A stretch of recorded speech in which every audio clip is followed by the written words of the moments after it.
Comment utiliser un défibrillateur? Chez un adulte. La victime est inconsciente et ne respire pas normalement. Assurez-vous que les services d'urgence sont alertés et commencez immédiatement le massage cardiaque. Demandez à quelqu'un d'aller chercher un défibrillateur. En réalité, vous continuez le massage cardiaque. Dans cette vidéo, nous souhaitons simplement vous montrer comment utiliser ce défibrillateur. Lorsque vous ouvrez le couvercle, ce défibrillateur se met en marche.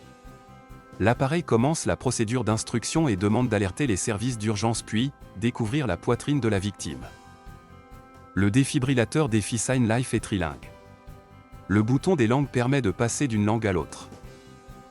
Les électrodes pour adultes sont connectées par défaut au défibrillateur.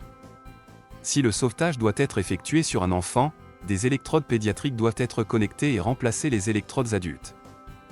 Retirez l'emballage des électrodes autocollantes et appliquez-les sur la poitrine de la victime comme expliqué dans la vidéo.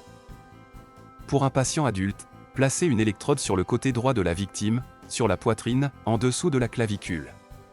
Collez la seconde électrode, juste en dessous des pectoraux, sur les côtes gauches comme expliqué sur la vidéo. En dessinant une ligne imaginaire entre les deux électrodes, le cœur doit se trouver entre elles.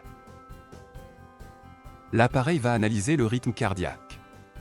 Veillez à ce que personne ne touche la victime et à ce que tout le monde garde une distance suffisante pendant l'analyse du rythme cardiaque et l'administration du choc.